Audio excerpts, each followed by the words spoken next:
merong malaking problema tong sapatos na to. So check natin mamaya kung ano yung comment ng tropa natin na si Kanye West. Pero bago ang lahat, what's up Rock and Soul fam? So nandito tayo ngayon sa Rock and Soul Feliz. So mag-unbox lang tayo ng mga bagong dating na sapatos bago natin pag-usapan yun. So tara, samahan nyo ako. Alam naman natin lahat na ngayon, moving talaga yung mga Onitsuka Tigers natin. So meron tayong dalawang bagong Onitsuka na dumating. So eto yung Onitsuka na Mexico 66 na vintage, birch black. Basta Onitsuka, kita naman natin na sobrang ganda ng mga material na ginamit. So yung leather niya, soft leather siya, tapos suede yung sa unahan niya. Manipis lang yung mga midsole niya na gamit, kaya sobrang ganda niya sa pants kahit sa shorts. Dito naman sa logo niya, suede yung ginamit. So baka magtataka kayo bakit same yung logo ng Onitsuka at ng A6. Alam niyo bakit? Bakit po? Ha? Hindi niyo alam? So, noong 1977 guys, lumalaki na yung brand ng Onitsuka. Nagpalit sila ng pangalan at ginawa nilang A6. So, ayun yung mas naging popular na brand sa buong mundo. So, meron Onitsuka at meron pa ng A6. So, baka magtaka lang kayo bakit parehas. Ang colorway nito is birch black. So, yun. Move on na tayo sa next na Onitsuka na dumating. Ito yung Onitsuka Mexico 66 cream black. So kung mapapansin nyo, parang same na same ng color blacking and colorway ng ano natin, no? Yung Toko 10. Yan. So ito yung ano natin. Ito talaga bestseller din natin to. So ito yung Onitsuka Toko 10. So napapakita ko na to ng last vlog natin. So yan, parang same sila. Cream, pati yung materials, black na leather din. Tapos sa likod niya, merong gold na part. Yung difference sila, syempre yung sa shape and dito sa outsole. So ito parang medyo translucent. Ito solid na rubber. Yan. So actually, hindi pa ako nakapag-try magsuot ng Mexico 66. Pero kaya tayo nag-stock, napansin namin sa mga online inquiries natin na medyo dumadami na naghahanap ng Mexico 66. So yun, nag-stock tayo agad and 2 days pa lang nandito sa shop yan, pero ang dami na agad bumibili. Comment ng mga buyers natin, sobrang comfy daw. Kahit doon nila suotin, kahit buong araw. So yun, tatry natin pagka nagkaroon tayo ng size. So eto naman yung New Balance 327 na stone pink. Simple lang yung colorway niya, cream, white, tapos ganun pa din yung material na ginagamit katulad sa mga oak leaf, sa mga beige, sa mga driftwood. Actually nagkaroon nito ng parang same na colorway. So ayun yung sky pink. So pakita ko lang din sa inyo. Hindi ko alam kung kita siya sa camera. Ito medyo may pagka-purple yung sky pink. So ito pink na pink siya. So light pink siya. Marami tayong stocks ito dumating from size 5 women to size 9 women. Yan, so kung gusto nyo umorder guys, alam niyo naman yung Facebook, Instagram natin. Siyempre, Rock and Soul PH. So DM kayo, kaya mag-drop by kayo kung gusto nyo matry and ma-check yung size nyo. Yan guys, so balikan natin yung sinasabi ko kanina na issue nitong bagong colorway ng Yeezy 350 na steel gray. Nung na-release tong bagong colorway ng Yeezy 350 na steel gray, so nag-post si Kanye West ng video na sinasabi niya na fake daw tong Yeezy 350 na steel gray at yung mga upcoming na Yeezy 350s. Ang dahilan is, hindi niya daw in-approve tong colorway na to. So Adidas lang daw ang nag-design ng colorway na to. Ang sinasabi din ni parang Kanye na kung mahal niyo daw siya and sinusuportahan niyo siya, so huwag niyo daw bibilin tong colorway na to. So tanongin natin yung mga staff natin kung ano yung mga sabi nila sa comment ni Kanye and kung sa tingin ba nila fake na Yeezy to. So tara, natin. So kasama natin si Ryan, staff natin dito sa Feliz. For sure, alam mo naman yung issue ni parang Kanye, di ba? Na kiniklaim niya na parang fake Yeezy to kasi hindi niya ginawa yung colorway. So palagay mo, ano masabi mo sa pair na to? Maganda naman siya, pero compared sa mga previous na release ng Yeezy, hindi talaga siya ganun ka-vibrant. Parang yung mga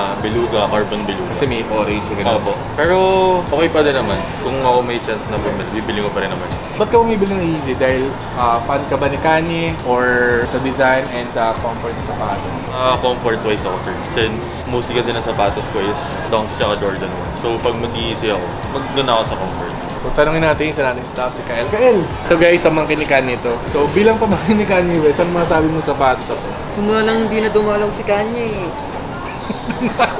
Pero for comfort, panalo pa rin to. Since fast moving sa atin yung mga Yeezy 350s, palagay mo ba yung mga bumibili dahil fan sila ni Kanye or dahil sa itsura? For comfort, sir. Lahat ng customer halos bibili ng 350 pang travel. Ito kasi pinaka-comfortable, top 1. Actually, agree ako sinabi nilang dalawa. Halos lahat naman ng buyers natin binibili ito kasi sinasabi nila number 1 pa rin na pinaka-comfortable na sapatos tong Yeezy 350. Feeling ko naman din nila binibili yung sapatos dahil number 1 dahil kay Kanye. So for sure, ina-acknowledge natin na yung Yeezy talaga ay si Kanye yung gumawa. Pero nakapansin ko kasi yung moving nitong Yeezy 350 Steel Grey is mas mabilis siya compared sa mga ibang colorway ng Yeezy. Siguro dahil simple lang yung colorway niya. Ako personally ito yung take ko. Bibilin ko talaga tong colorway nito dahil unang-una, monotone lang siya gray. So madali siyang bagayan and yun nga, sobrang komportable ng sapatos na to. Kahit suotin mo to buong araw, Lalo na pag mag-out of the country ka na puro lakaran. So, number 1 talaga na option na babaunin na itong EC350. So, kayo guys, comment down below kung ano masabi nyo sa comment ni Kanye West. Agree ba kayo sa comment ni Kanye na considered na fake na Yeezy to dahil wala siyang kinalaman dito sa colorway na to? Or after lang kayo sa design and comfort ng Yeezy 350? So, comment down below. Let us know guys. Pero hindi tayo magtatagal dito sa branch ngayon dahil meron tayong mas malaking agenda. Meron malaking project ang nire-ready ang Rock and Soul dito sa YouTube channel natin. Isasama ko kayo sa preparation. So lalabas tayo ngayon. And syempre, humingi tayo ng tulong sa mga professional na to. So tara, pakilala ko kayo. Tara, ay! Mga dude! Mga professional. Ay, mga itsura ng mga professional, di ba? So yun, kasama natin, syempre, si Johnny. Kasama ka na ba sa vlog namin before? Hindi pa, ayun lang. Hindi nga. Bro, street opening interview. Ayun nga pala, yun guys. Mekus, mekus. Nakita nyo na to, ang opening natin sa Fairview Terraces. So, si Johnny, siya yung owner ng Brew Street. So, siya yung kinuha natin na coffee booth dun sa opening natin. Siyempre yung kapatid niya, si Jerry. Sila, hindi lang sila mga business owners. May mga alam sila sa music, so tumutugtog sila. Si Johnny, meron siyang mga gigs sa mga wedding. Silang dalawa ni girlfriend niya. So, ano pangalan ng ano yun? Amethyst DC sa YouTube. Pakantayin natin, no? Oh, pwede, Kasi pwede. lumalaban di pa sa ano yun? Meron siyang laban ngayong July sa California. So, anong dala niya? Parang Philippines? Philippines. Yun! Gumawa si Mark ng mga listahan kung ano yung kailangan natin para sa big project natin dito sa Rock and Soul TV. Sobrang excited at sobrang kabado kami ng Mark dito. Pero yun, samahan nyo kami sa preparation. Let's go! Dahil dito!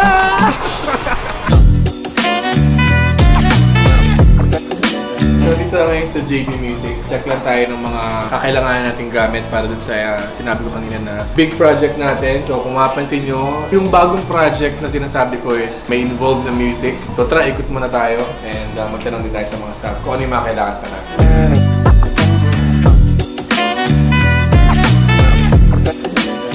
Isang mabilisang update lang, so wala tayong nabili dito sa JB Music. So meron na tayong kailangan. Kaya lang wala sila dito. Tingin muna tayo sa Mega Mall. Alam ko meron dun mga ano din, mga music store din. Tapos check din tayo ng camera, Mark, no? Bagong camera. So guys, update na dito tayo sa Mega Mall. Nabili pa lang natin ng mic stand para panagigitara, mga kanta pa. Walang kwento. Ito, grabe yun. Ito yung sasagsing professional. Galawan pa lang professional.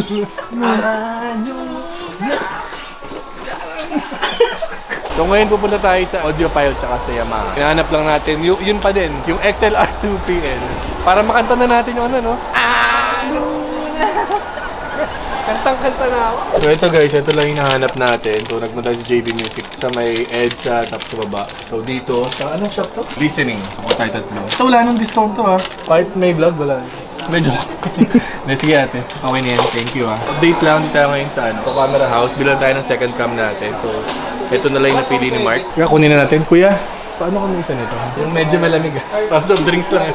Pangalan mo kuya? Clifford po, Clifford. Clifford. Pag bumili kayo dito sa camera house, hanapin nyo lang si kuya. Actually, ito lang yung freebie, pero ito, yung freebie nila to, yung bumibili, so binigay din sa atin. Okay na to kuya, baka meron pa. Ito yung bag po, to follow po.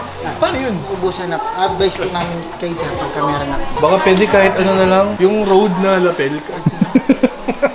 Medyo lang. Sige, okay na. Thank you ha. Boss, thank you. Salamat, salamat. So, baba na natin yung mga gamit tapos mag-soundcheck tayo. Okay na. Soundcheck. No. Hindi ko alam ang chords yan eh.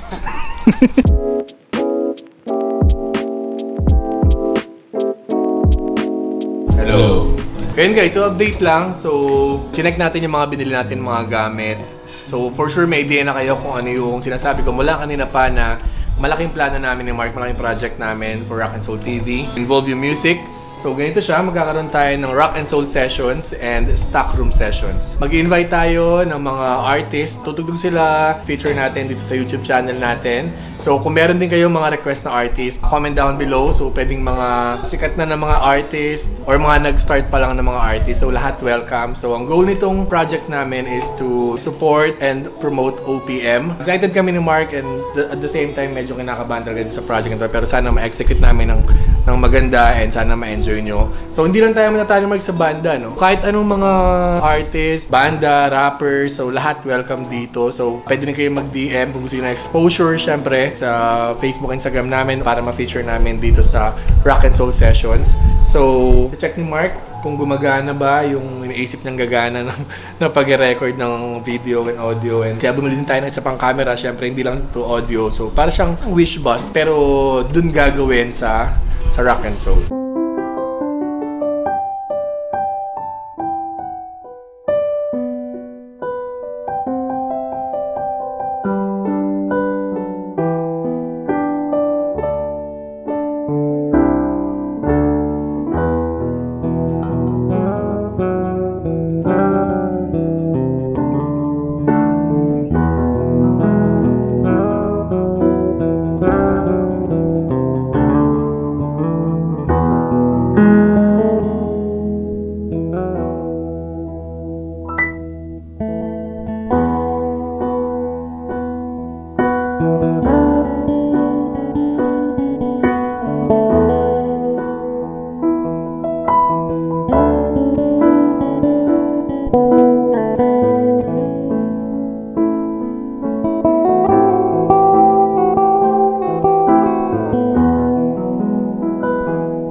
So sneak peek lang ngayon ng mga plano natin na gagawin sa Rock and Soul TV. Comment na yung mga favorite artists nyo, try namin mag-reach out sa kanila. Yan, so kung hindi ka pa nakasubscribe sa YouTube channel namin, syempre subscribe ka na sa Rock and Soul TV. Follow nyo lahat ng socials namin, Instagram, Facebook, Rock and Soul PH. So ingat, God bless, peace out!